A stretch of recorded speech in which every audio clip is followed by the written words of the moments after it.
जसं की तुम्हाला लक्षणं सगळी ट्विन फ्लेम सारखी दिसतील, त्याचं वागणं पण ट्विन फ्लेम सारखं वाटेल आणि वाटेल की नाही बाबा हाच माझा ट्विन फ्लेम आहे, पण तो स्पिरिच्युअल नाही आणि तो तुम्हाला टॉर्चर करायला लागतो, कंट्रोलिंग करायला लागतो, बॉसिंग करावा लागतो आणि माझी काही चूक नसताना ती गेली पण आणि आता मला मिळत पण नाही आणि मी काय करू मला कळत नाही. संपलं आता सगळं, म्हणून इथे सुसाईड अटेम्प्ट होतात. डार्क नाईट ऑफ फेज जे आहे, काय चाललंय काही माहित नसतं. मग याच वेळेला जेव्हा ही फेज असते, याच वेळेला युनिव्हर्स तुम्हाला वेगवेगळ्या माध्यमातून सायन्स द्यायला चालू करतो. जेव्हा डेथ झालेली आहे सुशांत सिंग राजपूत, तर ती स्पिरिच्युअल अवेकनिंगची फेज होती. ट्विन फ्लेम अवेकनिंग जेव्हा होतं तेव्हा आपल्याला कोणते सायन्स दिसतात? जेव्हा आपल्याला जाणीव व्हायला लागते की याच्या पलीकडे काहीतरी आहे, वेगळं काहीतरी आहे, इथे मला दिसतंय हे खरं नाहीये, काहीतरी वेगळं अजून आहे, हे जेव्हा जाणीव होते तेव्हा तो 4th डायमेन्शन मध्ये जातो आणि हीच फेज असते जिथे स्पिरिच्युअल अवेकनिंग त्याचं होतं. मग हे जे रिलेशनशिप मध्ये येणारे प्रॉब्लेम्स आहेत किंवा कार्मिक कनेक्शन मध्ये येणारे अडथळे, तर ते दूर कसे करायचे? किंवा जसे डेट ऑफ बर्थ आहे 26, 29, 28 त्रास देतातच. इमोशनली खूप सफर होईल ती व्यक्ती. फिमेल असेल तर मॅरिड लाईफ खूप ट्रॅजिक असेल, खूप त्रास येतील तिच्या वाटेल. अजून एक तुम्ही म्हटलं की सोल कॉन्ट्रॅक्ट, त्याबद्दल थोडी आम्हाला माहिती द्या. बऱ्याच अनवॉन्टेड प्रेग्नन्सी असतात, ते मूल आईला बऱ्यापैकी डिसरिस्पेक्टच करतं, आईविषयी रागच असतो आणि कळत नाही की ते तसं का करते, कारण आपण चांगलंही काम केलेलं आहे, वाईट पण केलेलं आहे. मग त्याच्याशी संबंधित जेवढे काही आत्मे आहेत ते येणारच आहेत परत. मुळात ना जो ट्विन फ्लेम असतो त्याला एक्सटर्नल व्हॅलिडेशनची गरज नसते, तो स्वतः ट्विन फ्लेम आहे हे तो शुअर असतो.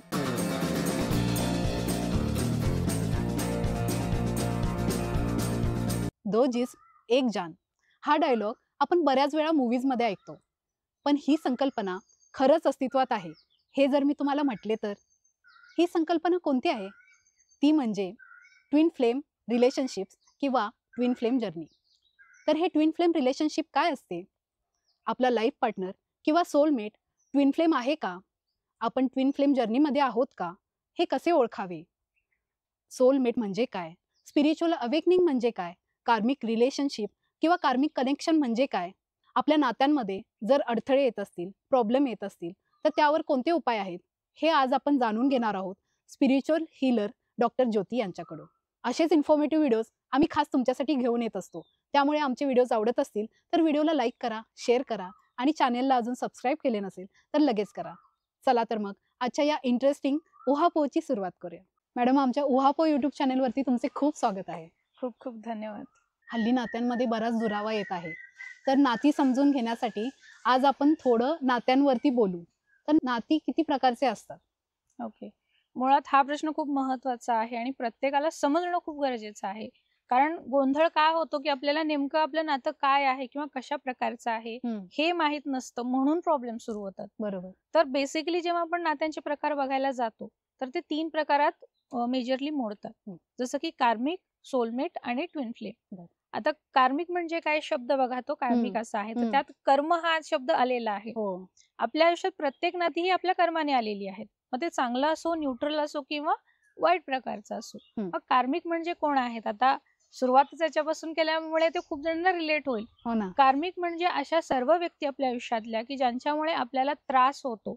मग तो बऱ्याचदा विनाकारण त्रास होतो, आपण काही कोणाला करत नाही, पण ती विनाकारण व्यक्ती मागे लागलेली असते, म्हणजे जगणं लिटरली हराम करून टाकते.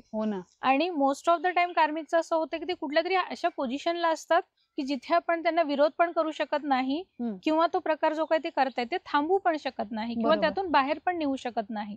जसं की सासू सुनेचं नातं आहे, नवरा बायकोचं नातं, तिथे आपण काही पटकन डिसिजन घेऊ शकत नाही, बरंचसं सहन करत राहावं लागतं किंवा बॉस असेल नाही करू शकत आपण काय. तर हे कार्मिक हा जो प्रकार आहे हा त्रास देणारा प्रकार आहे. आता हे असं का वागतात? जसं की मी सुरुवातीला सांगितलं की कुठलंही नातं असो कर्माने आलेलं आहे. मग आता कार्मिक जी नाती आपल्या आयुष्यात आहे, जी विनाकारण आपल्याला जगणं नको नकोसं करतायत, तर त्यांना आपण ऑलरेडी कुठल्याही जन्मामध्ये त्यांना तशाच प्रकारचा त्रास दिलेला आहे.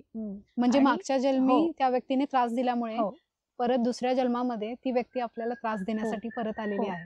मागच्या इन द सेन्स की आपला एक जन्म नसतो, बरेच लाखो जन्म होतात. तसं 84 लाख योनीमधून आत्मा फिरत असतो, तेव्हा त्याचं एक चक्र कर्म होतं.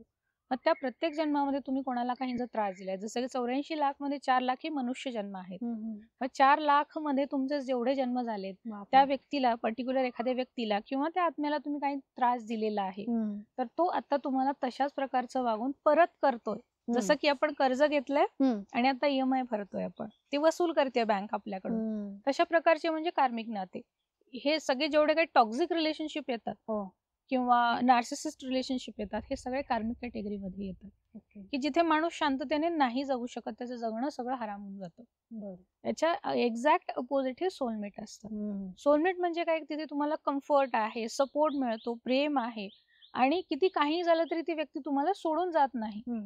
मग आपला लाईफ पार्टनरच आपला सोलमेट असतो का, की दुसरी एखादी व्यक्ती देखील सोलमेट असू शकते? हा पण महत्वाचा प्रश्न आहे. जसं की गैरसमज असा पसरलेला आहे की सोलमेट म्हणजे फक्त रोमॅन्टिक रिलेशनशिप असतं, असं अजिबात नाही.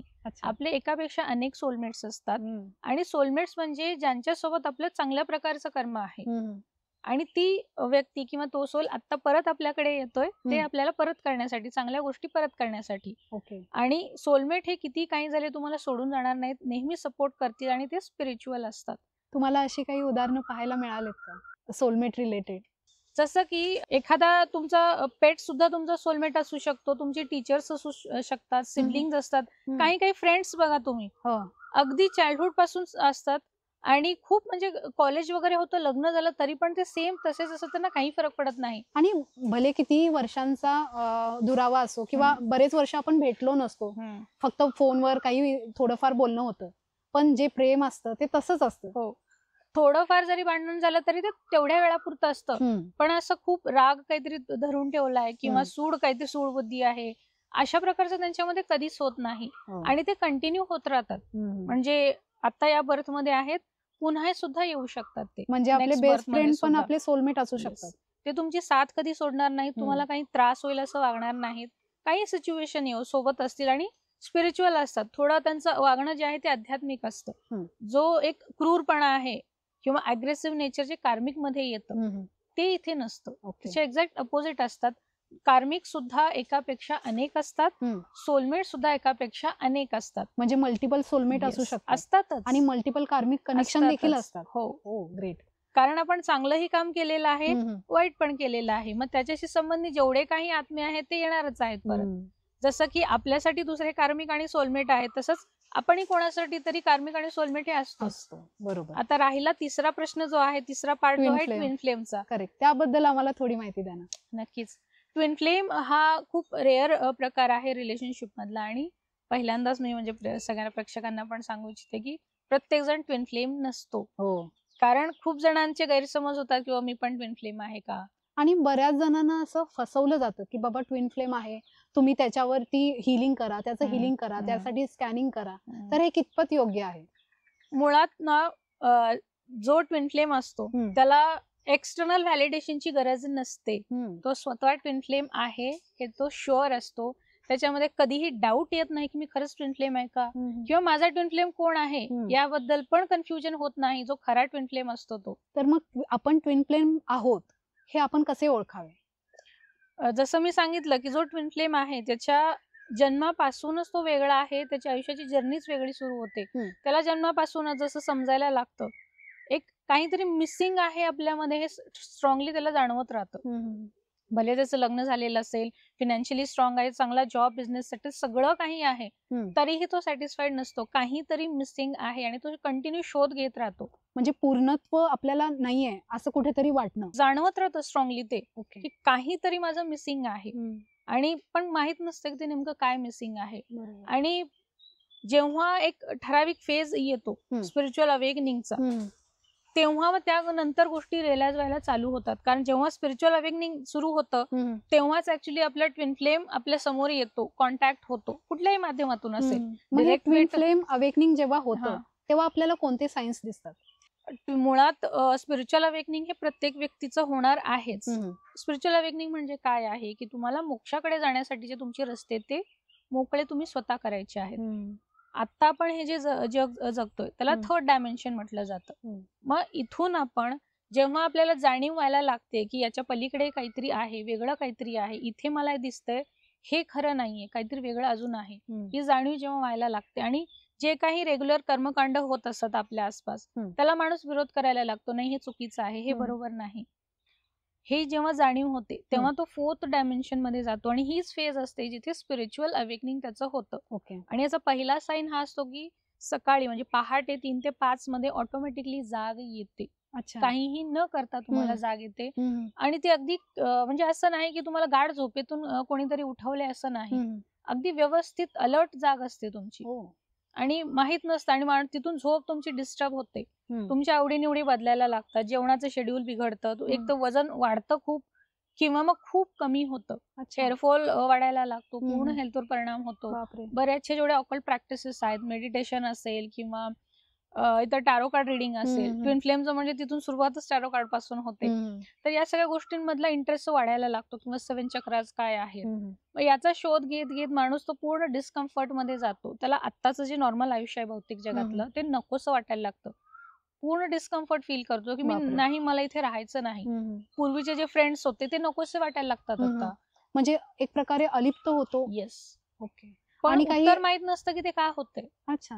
कारण त्याची स्टेट नंतर नंतर अशी होत जाते, तो पूर्ण एकटा राहायला लागतो, कुठेही तो सोशल मिक्सअप होत नाही, स्वतःकडेही लक्ष देत नाही. मग बघणाऱ्याला असं वाटतं एकतर म्हणजे नॉर्मल लोक त्याला म्हणतात की याला काहीतरी झपाटलं असेल किंवा कोणी काहीतरी ब्लॅक मॅजिक केलं असेल किंवा याच्यात जास्तीत जास्त काय म्हणतात की याचं काहीतरी मानसिक संतुलन बिघडलेलं असेल. याच्या पलीकडे आपण जात नाही. पण ही सुरुवात असते स्पिरिच्युअल अवेकनिंगची आणि इथे तुम्हाला स्पिरिच्युअल गुरुची मदत लागते की हे का होतंय आणि आता तुम्हाला इथून बाहेर कसं निघायचंय. ट्विन फ्लेमचं सुद्धा असंच होतं की एक फेज येते अचानक आणि तुम्हाला एखादी व्यक्ती भेटते. मग तिथे मॅटर नाही करत की तुम्ही मॅरिड आहात, अनमॅरिड आहात किंवा सेम जेंडरची व्यक्ती आहे समोर, काही मॅटर नाही करत. म्हणजे सेम जेंडर रिलेशन्स मध्ये देखील ट्विन फ्लेम रिलेशन असते. ऑफकोर्स. ओके. दोन्ही मेल बॉडीमध्येही असतात, कधी दोन्ही फिमेल बॉडीमध्येही असतात. बर. मग कसं होतं जेव्हा ट्विन फ्लेमला आपण कनेक्ट होतो कुठल्याही माध्यमातून असेल, ऑनलाईन ऑफलाईन कसंही, पण पटकन कळतं आपल्याला अरे हेच येते. ओळखायचं कसं की बाबा हाच माझा ट्विन फ्लेम पार्टनर आहे. जाणवतं, ती जाणीव आहे, तुमची आत्मिक जाणीव आहे ती. जसं की एखाद्या ठिकाणी गेल्यानंतर आपल्याला मंदिरात गेल्यानंतर खूप रिलॅक्स छान वाटतं किंवा एक प्रोटेक्शनची फिलिंग येते की मी इथे सेफ आहे, आता मला काही नाही होणार. किंवा आपल्या घरी गेल्यानंतर सुद्धा आपल्याला वाटतं की हा बाबा घरी गेलं ना एकदा की मी रिलॅक्स येतात. अशीच एक रिलॅक्सेशन जे आहे ना, जी इतकी वर्ष आपण शोधत होतो, एखादी वर्ष आपण खूप प्रयत्न केलेत एखादी गोष्ट मिळवण्यासाठी, ती मिळाल्यानंतरची फिलिंग कशी असते, एखादी अचिव्हमेंट कशी असते, ती फिलिंग येते आपल्यामध्ये की यस इथे आहे काहीतरी, पण इथे अजून खूप पुढे ट्विस्ट आहे. ओके. ते कळतं आपल्याला की यस हे खूप छान आहे, मला खूप कम्प्लीट फील होतंय यातून. पण एक फार फार तर एखादा आठवडा किंवा एखादा महिना हे चालतं. खूप छान कम्युनिकेशन होतं दोघांचंही आणि ज्या आवडीनिवडी असतात त्या सिमिलर असतात. म्हणजे असं वाटतं की आपण स्वतःलाच आरशामध्ये बघतो. म्हणजे एक दुजी के लिए वाला फिलिंग येतो. म्हणजे आपण स्वतःलाच बघतो, दुसरं रूप माझंच आहे ते समोर. इतक्या सिमिलॅरिटीज असतात. अच्छा. म्हणजे सगळंच वागण्यापासून सगळं सेम असतं. सेम असतात. इव्हन बर्थ मार्क पर्यंत सेम असतात दोघांना. अरे बापरे. म्हणजे अगदी एखादा समजा तीळ वगैरे असेल तर तो सेम ठिकाणी दोघांनाही असेल. म्हणजे प्रत्येकाला असेलच असं नाही. म्हणजे एक उदाहरण म्हणून मी सांगितलं, पण असतात सेम टू सेम असतात. इव्हन त्यांच्या बऱ्याचदा ज्या जन्मराशी असतात त्या सेम असतात किंवा भाग्यांक सुद्धा सेमच असतो दोघांचा. म्हणून ट्विन म्हटलं जातं ते. हो. तर ट्विन फ्लेम बनवण्यामागचं किंवा होण्यामागचा उद्देश काय असतो? किंवा आता आपल्याला माहितीच आहे की डिवाइन फेमिनिन आणि डिवाइन मॅस्क्युलिन ही या 2 एनर्जीज असतात. तर त्या दोन्ही म्हणजे एका सोलचं 2 बॉडी पार्ट मध्ये इनकार्नेट करण्यामागचं उद्देश काय आहे? म्हणजे ट्विन फ्लेम जर्नीचा मुख्य उद्देश काय आहे? मुख्य उद्देश हाच आहे की जसं आपण युग बघत आलो, सतयुग झालं, त्रेतायुग, द्वापार युग आणि आता आपण कलियुगात जगतोय. आणि प्रत्येक जण म्हणतो की बाबा कलियुग खूप त्रास देतंय, पण बदलायला कोणीही तयार नाहीये किंवा त्यासाठी पुढाकार घेणारे खूप कमी लोक आहेत. कारण कलियुगाचा ट्रॅप मायाजाळ असं आहे की त्यात इझिली कोणीही अडकतो. काही ना काही टेम्पटेशन समोर येतं आणि त्यात इझिली तो वाहवत जातो. त्यामुळे त्याचा मूळ ट्रॅक राहून जातो. आणि जसजसं एक एक दिवस आत्ताचा पुढे चाललेला आहे तसं तसं कलियुगाचा प्रभाव वाढत चाललेला आहे. आणि कलियुगाचा प्रभाव वाढणं म्हणजेच काय आहे की जीवसृष्टी पूर्ण नष्ट होईल आणि पुन्हा नव्याने पहिल्यापासून सगळी सुरुवात होईल. बरोबर. आता ह्या वाचवण्यासाठी काही सोल्स जे आहेत ते निवडलेले आहेत. जसं की एक वॉरियर सारखे आहेत, ते टीम लीड सारखे आहेत. त्यांच्याकडे काही स्पेशल पॉवर्स दिलेले आहेत, अथॉरिटी दिलेली आहेत, त्यांचा वापर तुम्हाला करायचा आहे. आणि तुम्हाला लीड करायचं आहे, हम्म. पृथ्वी वाचवायची आहे, अख्खं युनिव्हर्स तुम्हाला वाचवायचं आहे. एवढं मोठं मिशन ट्विन फ्लेम्सना दिलेलं आहे. आणि हे करता करता तुम्हाला तुमचे स्वतःचे कर्म सुद्धा झिरो करायचे आहेत. तेव्हा तुम्ही स्वतः पण मोक्षाकडे जाल. कारण ट्विन फ्लेम्सना मोक्ष मिळवणं हे सोपं आहे. सोपं म्हणण्यापेक्षा जो कालावधी आहे ना तो कमी आहे इतरांपेक्षा. कारण त्यांचं आयुष्य पूर्ण कर्म क्लिअर करण्यापासूनच सुरू होतं आणि पूर्ण पण तसंच होतं त्यांचं. मग हे आपण जसं म्हणतो की एक 7 जन्म आपल्याला मिळालेले असतात, मग ते 7 जन्म पूर्ण झाल्यावर ट्विन फ्लेम एकत्र येतात की असं काही नसतं? 7 जन्म असं नाही. जसं मी 84 लाख मधील सांगितलं की 4 लाख हे मनुष्य जन्म आहेत. 4 लाख हे प्रत्येकाच्या वाट्याला येणार आहेत. प्रत्येकाच्या आत्म्याला 4 लाख मनुष्य जन्म येणारच आहेत. मग 7 जन्म म्हणून इथे आपण नाही म्हणू शकत. आणि ट्विन फ्लेमचं कसं आहे की ते या जन्मामध्ये किंवा एखाद्या जन्मामध्ये प्रॅक्टिकली फिजिकली भेटतीलच असं नाही. काही केसेसमध्ये असं होतं की प्रत्येक सोलचा एक सोल कॉन्ट्रॅक्ट असतो, ज्यानुसार आपल्या आयुष्यात प्रत्येक गोष्ट घडत असते. मग जो जसा त्यांचा सोल कॉन्ट्रॅक्ट असेल त्यानुसार त्यांचं आयुष्य पुढे पुढे जातं. आणि ते रिलेशन पण तसंच आहे. समजा त्यांनी जर सोल कॉन्ट्रॅक्ट मध्ये लग्न करणं हा त्यांचा शेवटचा बर्थ निवडलेला आहे, तर त्या दोघांचं 3D म्हणजे भौतिक जगामध्ये नॉर्मल लोकांचं लग्न होतं तसं लग्न होईल आणि हा जन्म त्यांचा शेवटचा असेल. पण समजा एखाद्याने असं निवडलेलं आहे की नाही आम्ही फिजिकल लेवलला कधीच भेटणार नाही, जे काही असेल आम्ही टेलिपॅथिकली कम्युनिकेट करू, सोल लेवलला कम्युनिकेट करू आणि तसंच आम्ही पुढे असेंड होत जाऊ स्पिरिच्युअली. जर असं निवडलेलं असेल तर मग ते कधीही भेटत नाहीत, पण तरीही ते मोक्षाला जातात, ती जर्नी कम्प्लीट होते. बरं. मग या ट्विन फ्लेम जर्नीमध्ये ट्विन फ्लेम पार्टनर्स मध्ये किती वर्षांचा गॅप असतो? हे पण महत्वाचं आहे. आता जी डिवाइन फेमिनाईन आहे, जी फिमेल एनर्जी आहे, आता ती मेल बॉडी मध्येही असू शकते, फिमेल मध्येही, तसंच मेलचाही आहे. तर एज गॅप मध्ये काय होतं, फिमेल ही मोठीच असते. अच्छा, ओके. मग तो एज गॅप तुमचा 6 महिन्यांपासून अगदी 40 वर्षांपर्यंत सुद्धा असू शकतो. अरे बापरे, 40 वर्ष? तेवढेही असतात. आणि मस्क्युलाइन जो आहे तो वयाने लहानच असतो. ओके. तर काही प्रसिद्ध अशी म्हणजे सेलिब्रिटीज असो किंवा आता आपल्याला माहितीच आहे की युनिव्हर्सचं पहिलं ट्विन फ्लेम कपल म्हणजे आपले शिवशक्ती शंकर पार्वती आहे. तसे सेलिब्रिटी मध्ये किंवा आपल्या ओळखीमध्ये किंवा तुमच्या ओळखीमध्ये असलेली काही उदाहरणे आम्हाला सांगाल का? ओके. आता आपण आपल्या सर्वांना माहितच आहेत की बॉलिवूड मधले बिग बी सगळ्यांना माहित आहेत. बरोबर. तर अमिताभ बच्चन आणि रेखा यांच्या मूवीज असोत किंवा त्यांची जी केमिस्ट्री आहे ती प्रत्येकांना माहित आहे. तशी केमिस्ट्री कुणासोबतही जमलेली नाही किंवा आता ज्या एजला ते आहेत तरी सुद्धा त्यांच्या दोघांमधलाही तो चार्म गेलेला नाही. बरोबर. अजूनही ते नवीन ऍक्टर पुढे तेच उठून दिसतात किंवा त्यांची ऍक्टिंग अजूनही तशीच दमदार आहे, अनबिटेबल आहे. कुठेही असं वाटत नाही की त्यांचं एज एवढं असेल. आणि अमिताभ बच्चन यांचं लग्न झालं पण पर्सनली प्रत्येकाला माहित आहे त्यांच्या आयुष्यात काय सुरू आहे. तर अमिताभ बच्चन आणि रेखा हे ट्विन फ्लेम्स आहेत. पण या ज्या इंडस्ट्रीमध्ये ते राहतात तिथे हा अवेअरनेस नाही, त्यामुळे त्यांनी त्यावर काही काम केलं नाही. दुसरं सांगायचं झालं तर सुशांत सिंग राजपूत आणि अंकिता लोखंडे हे सुद्धा ट्विन फ्लेम्स आहेत. आणि जेव्हा डेथ झालेली आहे सुशांत सिंग राजपूत तर ती स्पिरिच्युअल अवेकनिंगची फेज होती. बऱ्याचदा काय होतं, मस्क्युलाइन जो आहे त्याला तो प्रेशर मान्य करता येत नाही किंवा मॅनेज करता येत नाही. जो काही त्रास एकंदरीत वेगळ्या प्रकारच्या माध्यमातून होतोय, मग तो कार्मिकच्या माध्यमातून असेल किंवा इतर कुठल्याही असेल, पण तो त्रास सहन न करण्यासारखा होतो, तेव्हा बऱ्याचदा मस्क्युलाइन तो मार्ग निवडतो. आता तिथेही त्यांना गायडन्स देणारं कोणीही नव्हतं की हे सगळं काय आहे, जे इव्हन आताही माहित नाहीये. मग म्हणून अशा सुसाईडच्या घटना सुद्धा घडतात. म्हणजे स्पिरिच्युअल अवेकनिंग होत असताना देखील अशा घटना घडतात. ऑफकोर्स. अजून कोणती संकेत आहेत स्पिरिच्युअल अवेकनिंग होत असते हे कळण्यासाठी? एक तर जसं मी सांगितलं सगळं शेड्यूल बिघडतं. तुमचा जॉब चालू आहे, तुम्हाला जॉब नकोसा वाटतो, अचानक सोडून देणं आहे, इंटरेस्ट कमी होणं, बिझनेस करताय तिथे चुकीचे निर्णय घेतले जातात किंवा सोडून द्यायचं आहे. कुठल्याही भौतिक गोष्टीमध्ये जे रुटीन लाईफ इतके दिवस तुम्ही छान जगत होता ते नकोसं वाटायला लागतं तुम्हाला. सगळं सोडून द्यायचंय, मला काहीतरी वेगळं हवंय, एकटं राहणं आहे, खोलीमध्ये बंद करून बसणं आहे. झोपेचं तर शेड्यूल बिघडलेलं असतं, खाणंही बिघडलेलं असतं, त्यामुळे ऑफकोर्स तब्येतीवर परिणाम होतोच. आणि लक्षणं जी असतात ती सगळी वेड लागल्याची लक्षणं त्या माणसामध्ये दिसायला लागतात. म्हणजे वेडं होतोय म्हणजे आपण Yes. स्पिरिच्युअली कुठेतरी जागृत होतोय. वेडं होणं म्हणजेच काय आहे की तुम्हाला आत्ता ज्या जगात तुम्ही राहताय, भौतिक जगात, हम्म. त्यातून बाहेर निघताय, तुम्ही हम्म. पलीकडे काहीतरी बघण्याचा प्रयत्न करताय. बरोबर. जी एक चाकोरी आहे त्याच्या बाहेर बघायला प्रयत्न करताय, हम्म. कारण त्यालाच समाज वेडा ठरवत असतो. खरं. तर हे म्हणून वेड्यासारखीच लक्षणं दिसतात, हम्म. म्हणून तिथे तुम्हाला स्पिरिच्युअल गाईडची गरज आहे. हम्म. अजून एक तुम्ही म्हटलं की सोल कॉन्ट्रॅक्ट, त्याबद्दल थोडी आम्हाला माहिती द्या ना. ओके. सोल कॉन्ट्रॅक्ट म्हणजे काय? जसं आपण एखादं घर घेतो, हम्म. तर त्यावेळी आपण लिगल एक डॉक्युमेंट बनवतो हम्म. आणि त्यातले क्लॉजेस आपण बघितलेले असतात, ते वाचून आपण ऍग्री करतो, दोन्ही पार्टीज ऍग्री करतात. मग ते कुठलाही contract, marriage, even marriage contract असेल, हम्म. तेव्हा आपण ते साईन करतो.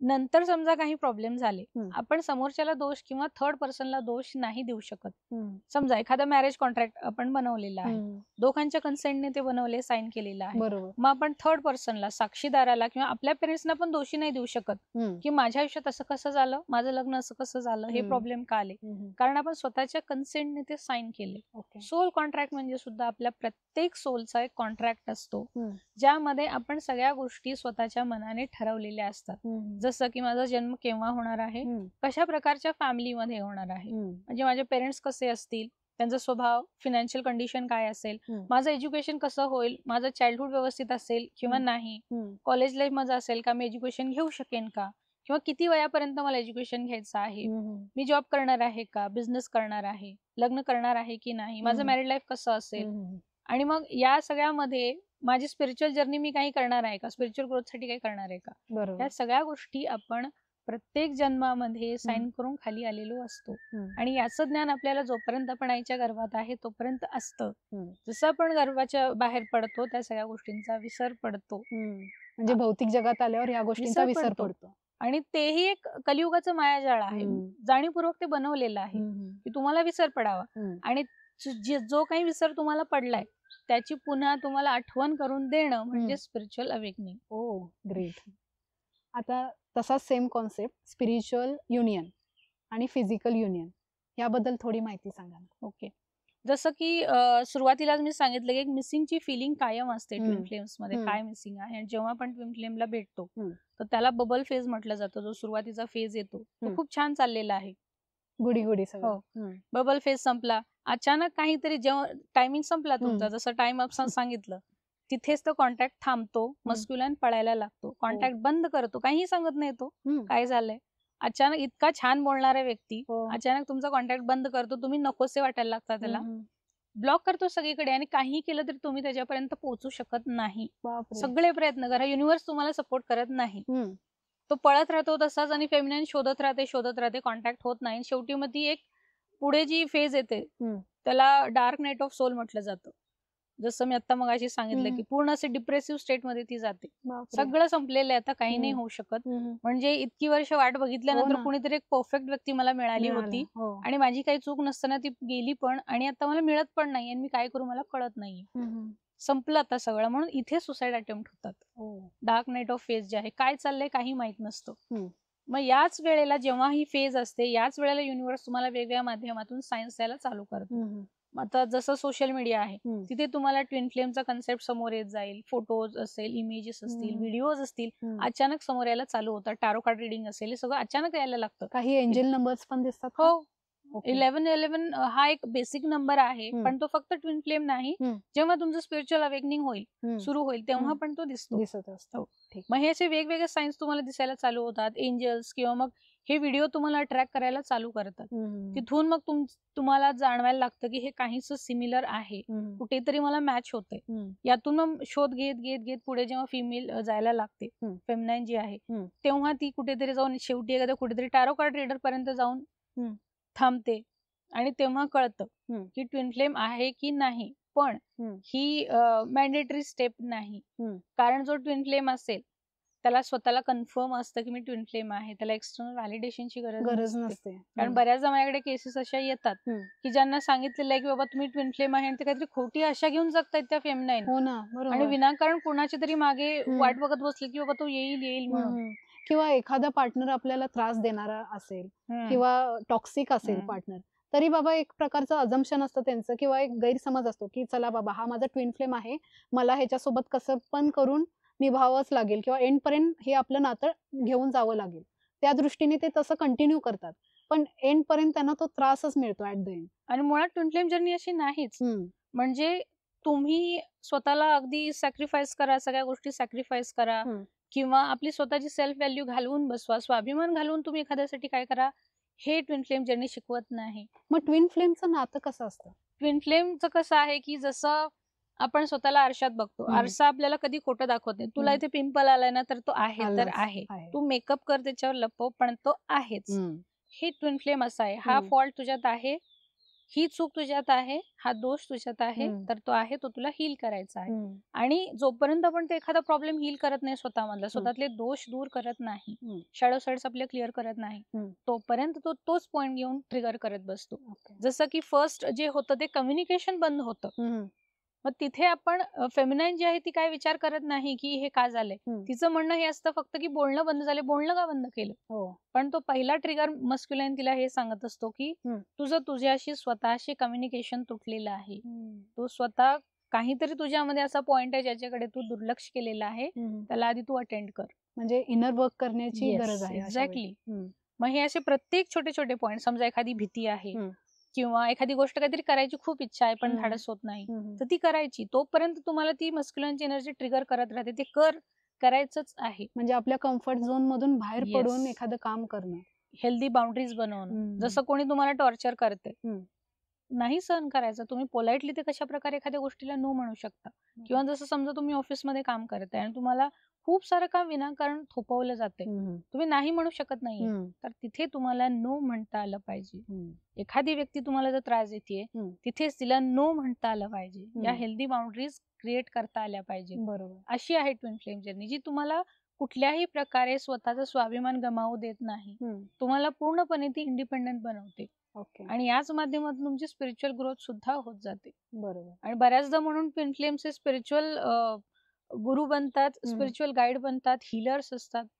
त्याच जास्त करून मार्गाला ते त्याच मार्गाला जातात जे पूर्ण अवेकन. म्हणजे जीवनात काहीतरी बदल घडवून आणण्यासाठी वगैरे त्यांचा जन्म होतो असं आपण म्हणू शकतो.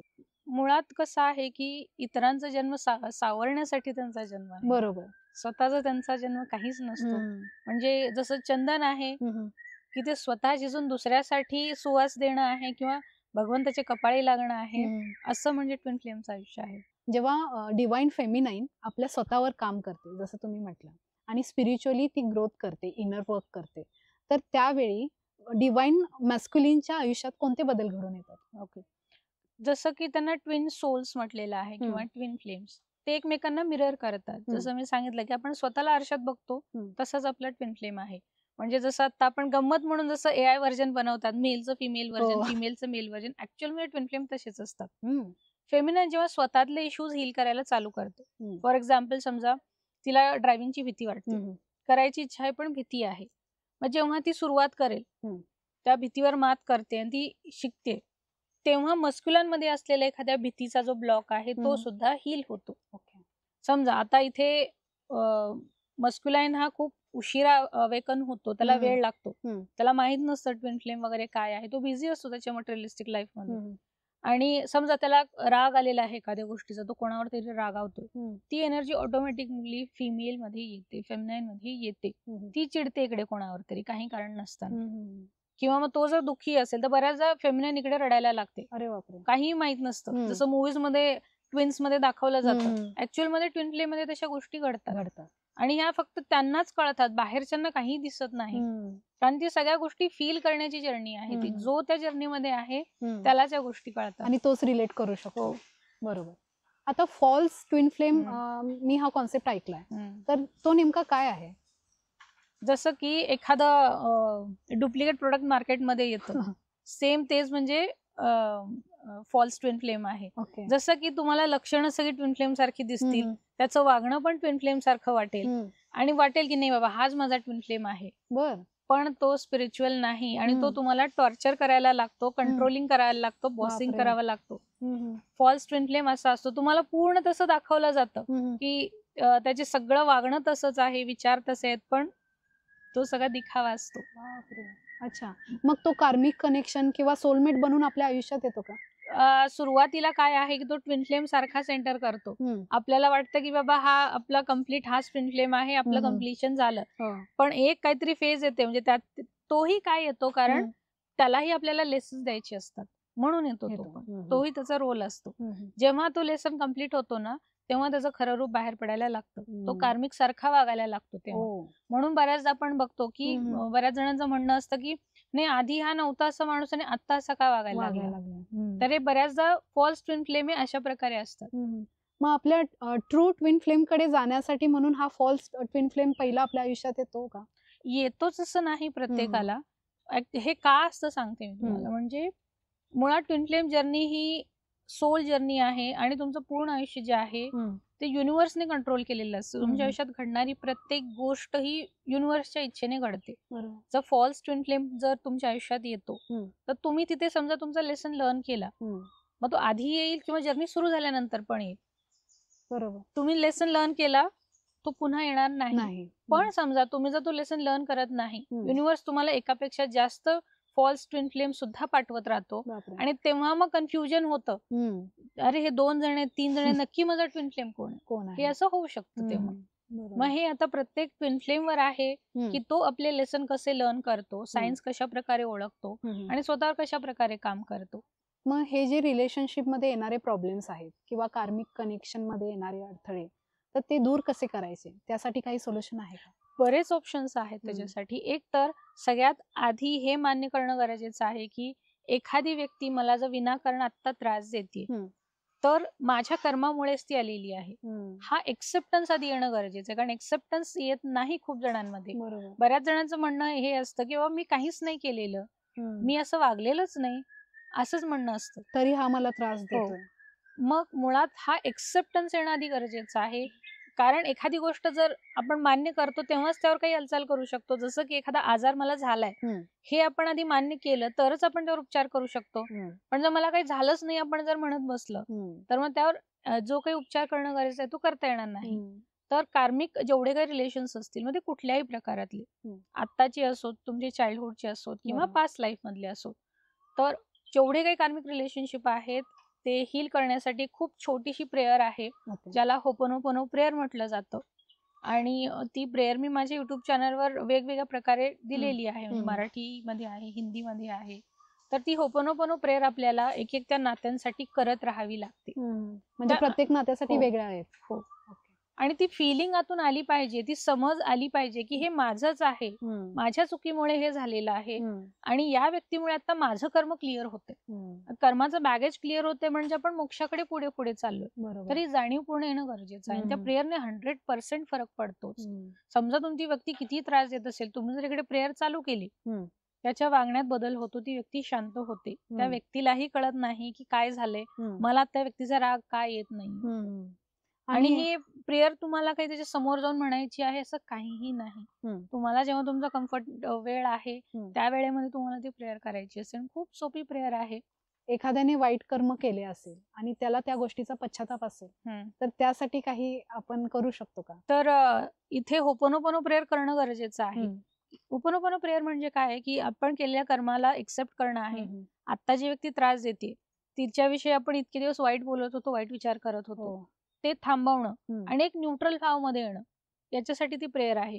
याच्या व्यतिरिक्त समजा ही प्रेयर तर करताय तुम्ही, पण कधी कधी असं होतं कार्मिक कनेक्शन्स मध्ये की तुमचे स्वतःचे डेट ऑफ बर्थ सुद्धा प्रॉब्लेमॅटिक असतात. अरे बापरे. जसं की मॅरेज असो किंवा एखादा बिझनेस पार्टनरशिप असो, लॉंग टर्म बिझनेस पार्टनरशिप, आणि तिथे जर तुमचे नंबर्स एकमेकांचे जसं मूल्यांक आणि भाग्यांक आहे ते जर एकमेकांना अँटी असतील म्हणजे नॉन फ्रेंडली आहेत, हमखास तिथे भांडण होणारच, त्रास होतो, सेपरेशन, डिवोर्स होणं किंवा चाइल्ड बर्थला इश्यूज होतो, किंवा अगदी समजा तुम्ही खूप सांभाळून जरी राहता एकमेकांना तरी पण मग अशी सिच्युएशन येते आयुष्यात की तुम्हाला खूप लांब लांब राहावं लागतं. म्हणजे अगदी एक वेगवेगळ्या देशांमध्ये सुद्धा राहावं लागतं. मग काही ना काही कपलच्या बाबतीतच होतं की नाही, जर समजा पेरेंट आणि चाइल्ड मध्ये आहे, नाही पटणार त्या दोघांचं, भांडण होतच राहतं. पेरेंट असो किंवा तुमचे समजा कलिग आहेत जॉब मध्ये, तिथेही हा त्रास होत राहतो, सगळीकडे याचा त्रास होतो. मग ते तुमचे नंबर्स आधी चेक करणं म्हणून खूप गरजेचं आहे. म्हणजे त्या दोन व्यक्तींचा मूलांक आणि भाग्यांक जर जुळत नसेल तर अशा गोष्टी होतात. हो, कधी कधी काय होतं की त्यांचे स्वतःचे म्हणजे एकाच व्यक्तीचे नंबर्स एकमेकाला अँटी पण असतात. ओके. त्याला अजून मग जास्त त्रास होतो. फॉर एक्झाम्पल जसं समजा एखाद्याचा मुलांक 2 आहे आणि हम्म. एकाचा 6 आहे. हम्म. खूप सफरिंग जातील त्याला, स्पेशली इमोशनली खूप सफर होईल ती व्यक्ती. अरे वा. फिमेल असेल तर मॅरिड लाईफ खूप ट्रॅजिक असेल, खूप हम्म. त्रास येतील तिच्या वाटेला. हम्म. किंवा जसे डेट ऑफ बर्थ आहे 26, 29, 28 हम्म. त्रास देतातच. हो. किंवा मग 3-6चं समजा कॉम्बिनेशन झाले, हम्म. 1-8चं कॉम्बिनेशन झाले, डिवोर्स करणार, लग्न होऊ देणार नाहीत किंवा सेपरेशन देतील, लांब लांब राहावं लागतील, हम्म. किंवा चाइल्ड बर्थ मध्ये इश्यूज होतील, मिसकरेजेस होणं आहे, हम्म. या सगळ्या गोष्टी होतातच. मग यावर काही सोल्युशन आहे का? एक तर सुरुवातीला शक्यतो नंबर एकमेकांचे बघणं खूप गरजेचं आहे. हम्म. पहिली पायरी ती आहे. हम्म. पण समजा तुम्हाला वाटतं की नाही ते मॅटर करत नाही, आम्ही सांभाळून घेऊन जाऊ शकतो एकमेकांना, हम्म. त्यावेळी मग उपाय, ऑफकोर्स त्याच्यावर उपाय येतात. जसं की मग आपण त्यावेळी नेम करेक्शन करू शकतो. हम्म. आपण मोबाईल नंबर तर सगळीकडे वापरतो, मोबाईल हम्म. नंबर फ्रेंडली नंबरवर आणायची, आपली सिग्नेचर चेंज करायची. हम्म. आपण जे कलर्स वापरतो, स्पेशली फिमेल साठी खूप ऑप्शन असतात बरोबर. कलरचे. हो. आपण हे बघत नाही की बाबा हा माझा फ्रेंडली आहे की नाही, हम्म. माझ्याकडे हा कलर नाहीये, मी हे घेणार. हम्म. किंवा आपल्याला मला कलर्सचं हा वेड खूप आवडतो म्हणून असतं. मी हो, घेणार असं आहे. आपल्याला कलर्सचं आकर्षण खूप असतं. हो. कलरफुल गोष्टी आपण गोळा करत असतो. पण इथे आपल्याला फ्रेंडली कलर माहित असणं गरजेचं आहे, कारण एखादा कलर सुद्धा आपल्या आयुष्यात खूप मोठे प्रॉब्लेम, हम्म. रिलेशनशिप मध्ये प्रॉब्लेम क्रिएट करू शकतो. बापरे. जसं की बऱ्याच जणांना ब्लॅक आणि रेडचं अट्रॅक्शन खूप असतं. म्हणजे मी हो. आता जेवढे केसेस बघितले, हम्म. खूप जणांकडे 2 कलर असतात. हम्म. हमखास त्यांच्या रिलेशनशिप मध्ये प्रॉब्लेम्स असतात. हम्म. त्यांचं रूट चक्र इम्बॅलन्स नक्की झालेलं असेल. अरे. एक तर कॉन्स्टिपेशनचा त्रास होईल, किंवा हम्म. पाईल्स सारखा आजार त्रास देईल, उष्णतेचे आजार त्रास देतील, कॉन्फिडन्स एकतर कमी असेल, हम्म. किंवा ओव्हर कॉन्फिडन्स असतो कधी कधी, हम्म. जसं हवेत मजले बांधण्या प्रकारचं तसं तसं बरं. होतं. हो. मग हे कलर्सचं खूप मॅटर करतं की आपण कुठले कलर वापरतो. हम्म. हेही आहे. किंवा आपल्या स्वतःचे डिरेक्शन्स असतात, लकी हम्म. डिरेक्शन्स असतात. हम्म. जनरली आपण आता म्हणतो की पूर्व दिशा किंवा उत्तर दिशा ही शुभ आहे, हम्म. हो. पण प्रत्येकाला ती नसते. हम्म. काही जणांना दक्षिण दिशा शुभ असते. हम्म. मग हे सगळं काही आपण त्या गोष्टीवरून चेक केलं. समजा एखादा आपल्याला बिझनेस जरी करायचा आहे, तर दोघांचे नंबर बघणं गरजेचं आहे, तर तो बिझनेस हमखास लॉस मध्येच जातो. अच्छा. किंवा एक कोणी ज्याचे नंबर डॉमिनंट असतील हम्म. तो चीट करतो. हम्म. मग हे नंबर करेक्शन वगैरे तुम्ही काउन्सिलिंग करता? हो, पूर्ण डेटा दिला जातो, रिपोर्ट बनवून दिला जातो, ज्यामध्ये नेम चेंज पासून सगळ्याच गोष्टी दिल्या जातात. ओके. समजा जसं आता आपल्याला एखादं वर्ष असं वाटतं की बाबा हे वर्ष माझं काही चांगलं नव्हतं, हो. पण आपण हा विचार करत नाही की ते का चांगलं नव्हतं. तर ते हमखास असं असतं की ते अँटी इयर असतं आपलं. अच्छा. आपल्याला जे नॉन फ्रेंडली नंबर्स आहेत, अँटी नंबर आहेत, त्यावर ते वर्ष आपलं येतं. मग त्याच्यासाठी वेगळ्या रेमेडीज दिल्या जातात की तो प्रभाव आपण कमी करायचा. किंवा समजा अँटी इयर पण आलंय, पण मग याचा अर्थ असा नाही की बाबा आपण या वर्षात मग चांगलं काही काम करायचंच नाही का. तर मग त्या वर्षामधून पण काही महिने जे असतात ते आपल्याला फ्रेंडली असतात. मग ते कसं काढायचं कॅल्क्युलेट करून हेही सांगितलं जातं. त्यातून पण एखाद्या महिन्यामध्ये एखादा दिवस कुठला माझ्यासाठी चांगला आहे हे सुद्धा कसं काढायचं तेही दिलं जातं. अच्छा, म्हणजे अख्ख्या वर्षाचा आराखडा आपल्याला मिळून जातो. हो, म्हणजे पुढचे वर्ष पण आपल्याला कसे असतात हे आपण आत्ताच काढून ठेवू शकतो आणि त्यानुसार आपण प्लॅनिंग करू शकतो. समजा एखाद्याला घर वगैरे बांधायचं आहे आणि तसं समजा पुढचं वर्ष जे येणार आहे तर ते अँटी आहे, म्हणजे 2026 समजा त्याला अँटी आहे, किंवा बेबी प्लॅन करायचा आहे, लग्न करायचं हो, आहे, मग त्यावेळी हे वर्ष जे आहेत ते टाळायचे आहेत. पण समजा एज क्रायटेरिया असेल, समजा वय वाढत चालेल लग्नाच्या बाबतीत जर आपण म्हणेल, किंवा चाइल्ड बर्थचं असेल, तर त्यावेळी मग आपण तिथे हा पर्याय निवडू शकतो, तिथे आपण फ्रेंडली मंथ्स काढू शकतो. मग त्या मंथ मध्ये त्या ऍक्टिव्हिटीज आपण करू शकतो. आणि जरी अँटी असेल तरी मग त्याचे वेगळे उपाय येतात स्पेसिफिक. ते उपाय जरी केले तरीही ज्या काही अनहोनी घडणार आहेत तर त्या कमी होतात, त्यांचा प्रभाव कमी होतो. कारण अँटी इयर आलं की बऱ्याचदा ऍक्सिडेंट्स होणं, हॉस्पिटलमध्ये ऍडमिट व्हावं लागणं, किंवा डिप्रेशन मध्ये जाणं, फ्रॅक्चर्स होणं, या अशा गोष्टी खूप होतात. किंवा मग हजबंड वाईफ रिलेशन मध्ये खूप इश्यूज होतात, दोघे एकमेकांना समजून घेत नाहीत. मग ह्या सगळ्या गोष्टींवर उपाय दिले जातात. अच्छा. अजून एक म्हणजे लग्न बऱ्याचदा जुळत नाही, सगळं काही परफेक्ट असतं, जॉब असतो, चांगली इन्कम असते, तरी लग्न जुळत नाही. वर्षानुवर्षे लग्न म्हणजे बाबा माझं लग्न होणार की नाही इतपत त्या मुलाला किंवा मुलीला शंका वाटत राहते. तर त्यासाठी न्यूमरोलॉजी कारणीभूत असते का? न्यूमरोलॉजी काही केसेसमध्ये काही अंशी म्हणू शकतो आपण इथे, पण माझ्याकडे केसेस अशाही येतात की ज्याचे नंबर सगळे छान आहेत पण तरी लग्न जमत नाहीये. मग ते कशामुळे? मग त्यावेळी आपण वेगळं टूल वापरतो तिथे, जसं की टारो कार्ड असेल. ओके. खूप क्विक आन्सर्स तुम्हाला मिळतात की नेमकं रूट कॉज काय आहे. आणि समजा त्याही पेक्षा तुम्हाला अजून डीपर लेवलला जायचंय, सोल लेवलला, की बाबा माझं स्वतःचं काही कर्म आहे का जे मला त्रास देते, किंवा मला पितृदोष आहे का, पितरांचा त्रास होतोय का, किंवा कोणी काही नेगेटिव्ह एनर्जी, काही त्याचा इम्पॅक्ट माझ्यावर आहे का, किंवा माझ्या स्वतःकडून काही चुका घडलेल्या आहेत का, मी स्वतः काही चुकीचं केलंय का, किंवा अगदी मी स्वतःचा काही माइंडसेट नेगेटिव्ह बनवलेला आहे का, किंवा काही गोष्टी माझ्या डीएनए मधून आलेल्या आहेत का, माझ्या पूर्वजांमधून, त्यामुळे माझं लग्न होत नाहीये.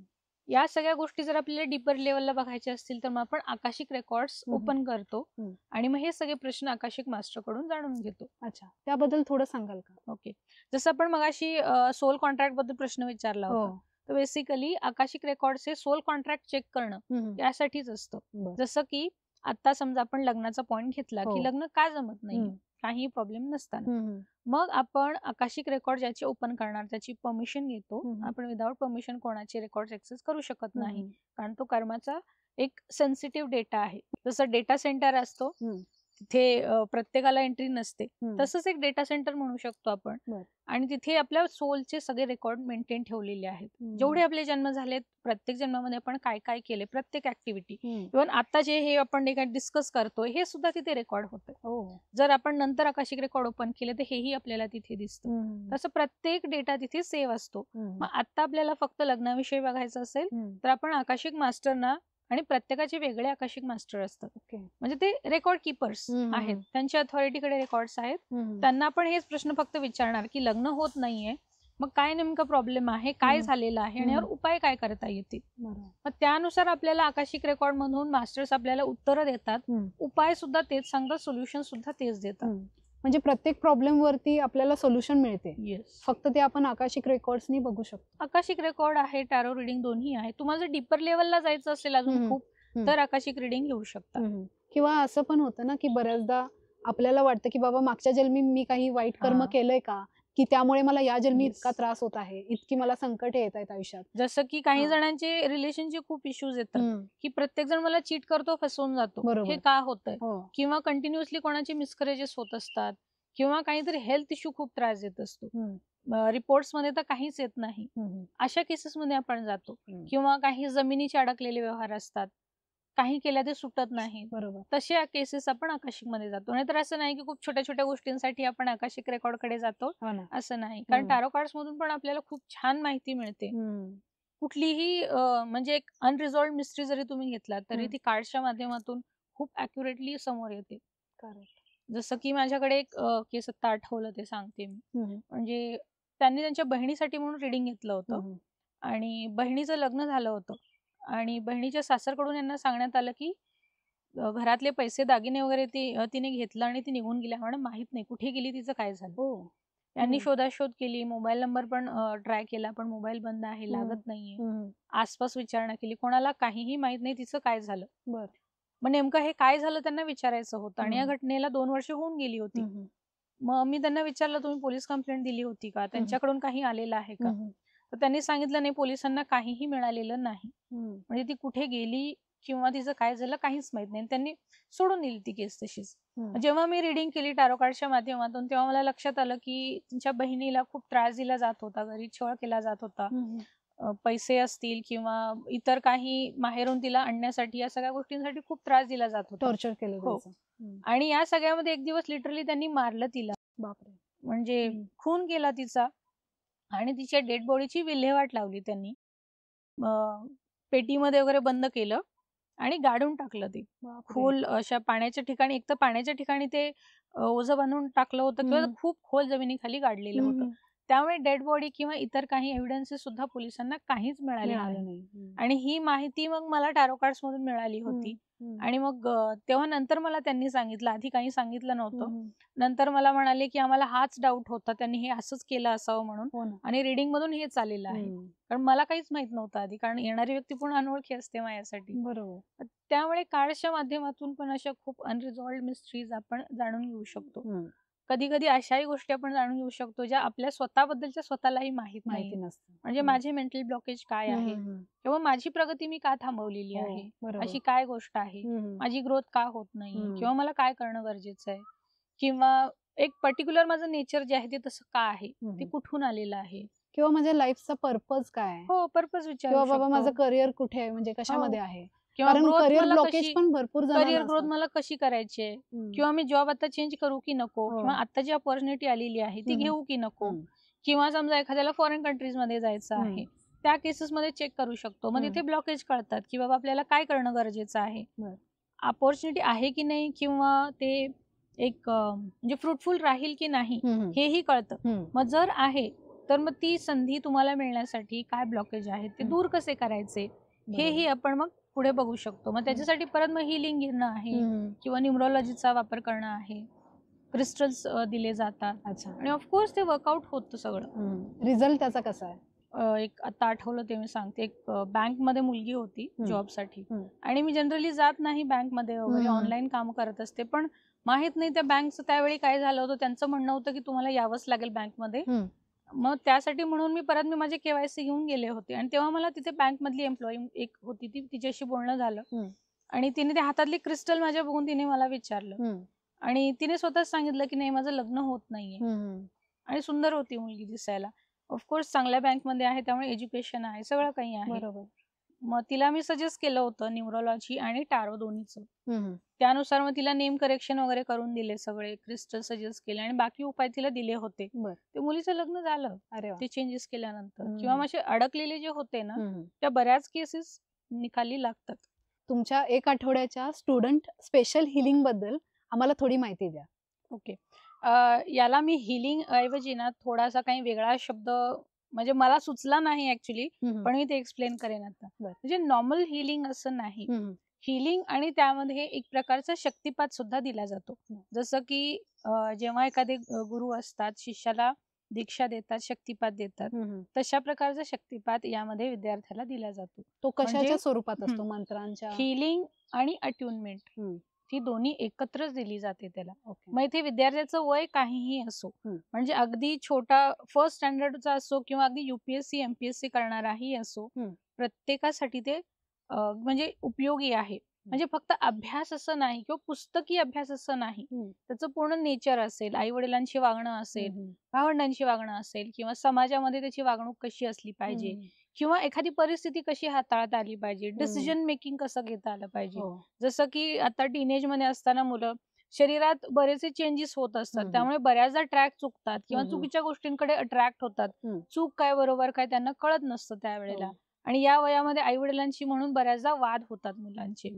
मग या सगळ्या केसेस मध्ये हे काम करतं, आणि हे 7 दिवसांचं सलग ठेवलेलं आहे, आणि याला कुठेही समोरासमोर हजर राहिलं पाहिजे अशी काही गरज नाही. अच्छा. कोणी स्टुडंट कुठेही राहत असेल तरी त्याला ते देता येतं. म्हणजे तुम्ही ऑनलाईन हो घेता? हो, ठीक आहे. आणि याच्यासाठी 7 दिवस बऱ्यापैकी पुरेसे आहेत. म्हणजे काही काही विद्यार्थी तर असे होते की ज्यांनी शाळा सोडलीच होती, म्हणजे 10th आहेत, शाळेला जात नाहीये, शाळेमध्ये काहीतरी इन्सिडेंट घडलेला आहे, त्यामुळे ती मुलं सुद्धा 80% मार्काने पास झालेली आहेत. आणि हे कायमस्वरूपी त्यांच्यासोबत ती एनर्जी राहते. म्हणजे असं नाही की तेवढं तात्पुरतं काम झालं असं नाही. म्हणजे चाइल्डहुड ट्रॉमा होतो, रॅगिंग केलं जातं शाळेमध्ये, तर ते कुठेतरी बॅक ऑफ द माइंड आपल्या उरलेलं असतं, सबकॉन्शियस माइंड मध्ये. हे समजा जर शाळेत झालेलं असेल तरी स्टुडंट हिलिंग झालं. पण समजा आईला जर काही त्रास झालेला असेल, किंवा आईच्या आईला त्रास झालेला असेल, तर तो कॅरी फॉरवर्ड होत राहतो प्रत्येक जनरेशन मध्ये.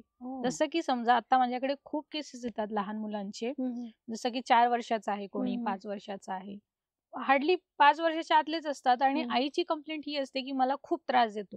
वय विचारल्यानंतर म्हणतात 2 वर्ष, 3 वर्ष, 4 वर्ष आहे. आता ते वयच असं आहे की आपण त्यांच्याकडून खूप अपेक्षा नाही करू शकत, ते खेळण्या बागडण्याचं वय आहे. हो ना.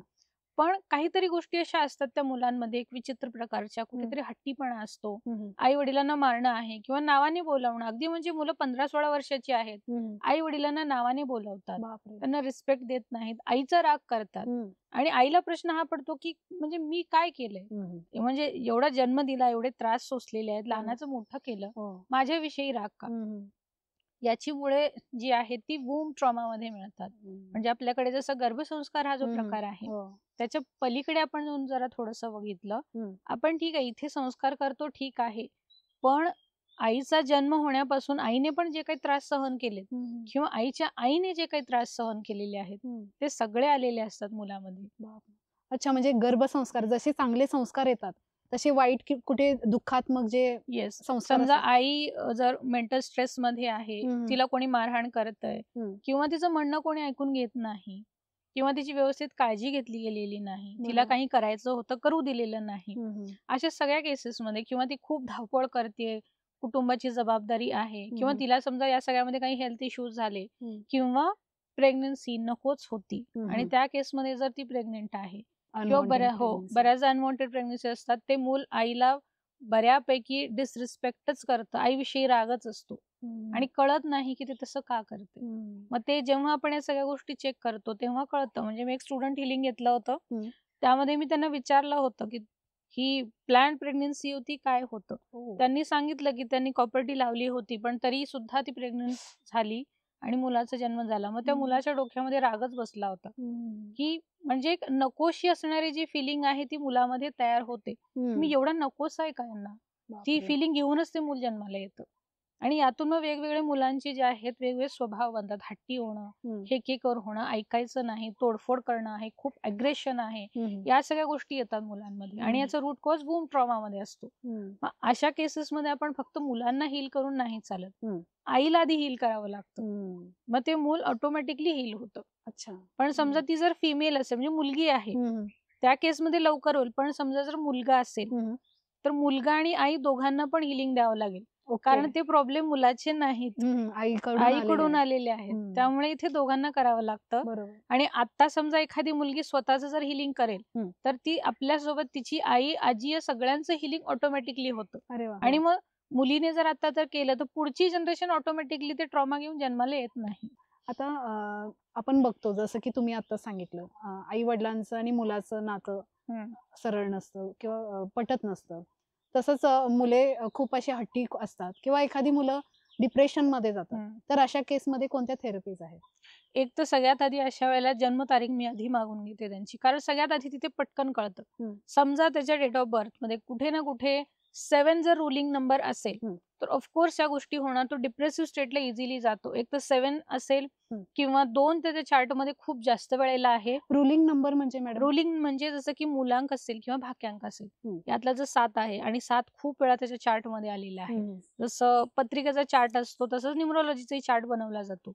समजा मग त्यात 7 खूप वेळा आलेला आहे किंवा 5-7चं कॉम्बिनेशन झाले, 5 आणि 7चं कॉम्बिनेशन झालंय किंवा 2 हा आकडा खूप वेळा त्याच्या चार्ट मध्ये आलेला आहे. जसं की जर समजा त्याची जन्मतारीख 22 फेब्रुवारी वगैरे असेल आणि आताची नवीन जनरेशन जी आहे ती 2000 मध्ये जन्माला आलेली आहे, तर 2 ऑटोमॅटिकली येतो. मग समजा 22 फेब्रुवारी 2022चा जन्म असेल तर तुम्ही विचार करा त्यामध्ये 2 किती आले. तर अशी व्यक्ती इझिली डिप्रेसिव्ह स्टेट मध्ये जाते आणि कोणाला त्याचा पत्ता लागत सुद्धा नाही की ती काय सफर करते. बऱ्याचदा मुलं त्या स्टेट मध्ये असतात आणि पेरेंट्सना कळत नाही. पेरेंट्सचं म्हणणं इतकं असतं की नाही ठीक आहे तू त्याला काही नाही झालेलं, तू नाही शांतच येतो.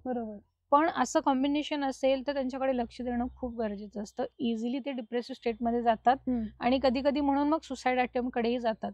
बऱ्याच केसेस जे आपण बघतो की मुलांनी सुसाईड केली तर ते त्याच्या मागे कारणही असंच असतं की आपण वेळीच लक्ष देत नाही त्यांच्याकडे, आपण सगळं नॉर्मल आहे असं म्हणून सोडून देतो किंवा कुठेतरी अकॅडमिक प्रेशर आहे त्यामुळे तो त्याला थोडंफार डिप्रेशन किंवा थोडा सॅड असेल असं आपल्या पेरेंट्सचं म्हणणं असतं, पण त्याचा रूट कॉज पण समजून घेणं तितकंच महत्त्वाचं. तर इथे एक तर त्याचं पर्सनल काही असेल तर ते डेट ऑफ बर्थ मधून कळेल किंवा मग पुढे जाऊन जर अजून डीप मध्ये बघायचं असेल तर टॅरो कार्ड आपण तिथे सगळ्या गोष्टी क्लिअर होऊन जातातच. पण समजा एखाद्याचं वागणंच ॲबनॉर्मल आहे त्या केसमध्ये मग आपण आकाशिकडे जाऊ शकतो. बऱ्याचदा नातं खूप सुरळीत चाललं असतं आणि त्यामध्ये अचानकच आपल्याला असं वाटतं की हा पार्टनर मला नको आहे किंवा मला ह्याच्यासोबत डिवोर्सच घ्यायचा आहे. तर हे फिलिंग का जागृत होतं, त्याला काही कारण आहे का? याच्या मागे वेगवेगळी कारणं म्हणजे मल्टिपल कारणं असू शकतात. एक तर तुमचे स्वतःचे, जसं मी मगाशी सांगितलं तर डेट ऑफ बर्थ अँटी आहेत हे कुठेतरी असणार आहे, पण तरीही समजा तुम्ही जाऊ दे म्हणून जशी आपली भारतीय संस्कृती आहे त्यानुसार आपण ओढत नेत असतो, पण एक लिमिट आल्यानंतर कॅपॅसिटी संपते सहन करण्याची तेव्हा आपल्याला असं वाटायला लागतं. एक तर हे असू शकतं किंवा कधी कधी असं होतं की काही पर्टिक्युलर ग्रहांच्या महादशा येतात. हम्म. त्या काळामध्येही असं होतं, कारण एक ठराविक तेवढाच तो कालावधी असतो, तेव्हाच तसं वातावरण तयार होतं आणि आपले विचार तसे यायला लागतात. फॉर हम्म. एक्झाम्पल, समजा शनिदेवांची महादशा आली, हम्म. जसं राहूची 18 वर्षांची महादशा येते, हम्म. शनिदेवांची 19 वर्षांची येते. राहूची जर महादशा असेल तर तो तुमचं डोकं फिरवतो, चुकीचे डिसिजन घ्यायला लावतो, बापरे. इल्युजन्स क्रिएट करतो, जी गोष्ट नाहीच हम्म. त्यातून रस्ता भटकवणं. आणि जर शनिदेवांची असेल तर तुमची सगळी नाती तुटतात, हम्म. दुरावतात, हेल्थ खराब होते, हम्म. पैशाचा फ्लो थांबतो, हो. तुमच्याजवळ काहीच राहत नाही. मग हे असं अचानक हा फेज आपल्याला माहित नसतो की माझी दशा कुठली चालू आहे. हम्म. तर त्या दशेमध्ये जर असं काही चालू असेल तर हे एक कारण होऊ शकतं. बरं. काही काही केसेसमध्ये असं होतं की पितरांचा दोष असतो, वास्तू दोष असतो, त्यामुळे होतं. काही वेळेला घर चेंज करतो आपण, रेंटने राहत असताना घर बऱ्याचदा चेंज केलं जातं. हो. तर बऱ्याचदा असं होतं की घर चेंज केल्यानंतर हे इश्यूज आले, हेही होतं. हो. काही काही वेळेला एखाद्या मुलाचा जन्म होतो आणि हम्म. त्याच्यानंतरही नाती बिघडतात आई वडिलांची, हम्म. म्हणजे त्याचे जे पालक आहेत हो. त्यांचं नातंही बिघडतं. मग त्यावेळी त्या मुलाचं काय झालेलं आहे, त्याची डेट ऑफ बर्थ, या सगळ्या गोष्टी तेव्हाही चेक कराव्या लागतात की हे असं का झालेलं आहे.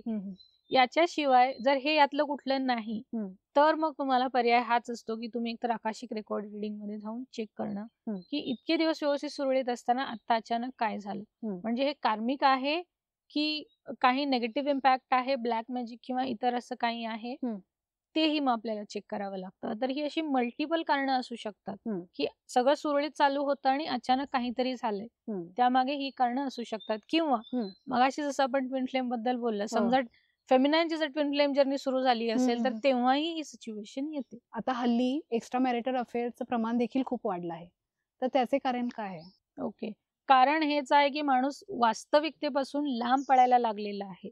सिरियल्स, मूवीज या गोष्टी, आर्टिफिशियल गोष्टी बघून त्याला वास्तवतेचं भान जे आहे ते राहिलेलं नाही. वास्तव नको आहे त्याला, म्हणून तो तसं बघतो. म्हणजे जसं त्या सिरियल मूवी मध्ये एक स्त्री किंवा एक पत्नी म्हणून जशी परफेक्ट दाखवली जाते की जी घरकाम पण आनंदाने करते, जॉब पण आनंदाने करते, स्पोर्ट्स मध्ये पण ऍक्टिव्हली काम करते आणि परत छान सुंदर दिसते, किंवा मुलांचं सगळ्यांचं करते, काही तक्रार करत नाहीये, उलट बोलत नाहीये, हो काही हू की चू करत नाहीये. तर हे अपेक्षा वाढवण्याचं काम आहे. विनाकारणच्या अवाढव्य अपेक्षा आहेत आणि हे अशा प्रकारच्या अपेक्षा माणूस स्वतःच्या घरात करायला लागतो की हे असं घडलं पाहिजे. किंवा जसं समजा एखाद्या ऑफिसमध्ये एखादी कलिग आहे, ती खूप छान काम करते, काम करण्याची पद्धत तिची खूप छान आहे, तुमचं बॉन्डिंग छान आहे, म्हणून तुम्हाला ती परफेक्ट वाटते बऱ्याचदा, म्हणून एक्स्ट्रा मॅरिटल अफेअर्स चालू होतात. किंवा स्त्रीच्या बाबतीतही तसंच होतं बऱ्याचदा की बेसिकली स्त्री का एक्स्ट्रा मॅरिटल अफेअर मध्ये जाते, त्याचा रूट कॉज मी सांगते तुम्हाला. स्त्रीच्या खूप मोठ्या अपेक्षा नसतात, म्हणजे मेल्ससाठी हा एक चांगला गायडन्स म्हणू शकता. स्त्रीला भलेही तुम्ही महागडे गिफ्ट्स देऊ नका किंवा खूप काही मोठ्या ठिकाणी फिरायला नेलं आहे, हे जरी नाही केलं तरी चालेल, पण तिच्या छोट्या छोट्या गोष्टी जर तुम्ही अप्रिशिएट करायला लागलात की ती दिवसभरामध्ये जेवढं काही काम करते, ज्या प्रकारे कष्ट घेते, ज्या प्रकारे मॅनेज करते सगळ्या गोष्टी, हे जरी तुम्ही अप्रिशिएट करायला लागला ना, तेवढंच पुरेसं असतं तिला. ती कुठेच जाणार नाही, कधीच जाणार नाही. आणि नेमकं ह्याच गोष्टी मेल्स कडून, पुरुषांकडून मिस होतात. त्या नकळत होत असतील, कदाचित लक्षात येत नसेल त्यांच्याही, पण ही मेजर कारणं असतात. आणि म्हणून स्त्रिया पण ज्या ट्रॅप मध्ये अडकतात पुरुषांच्या, ते याच्यामुळे की त्यांचं कौतुक केलं जातं पलीकडून की तुम्ही खूप सुंदर दिसता, किंवा मग तुझा आवाज किती सुंदर आहे, भले तो कसाही असो, पण ही गोष्ट तिला घरातून मिळालेली नसते, मग दुसरीकडे कुठे मिळते.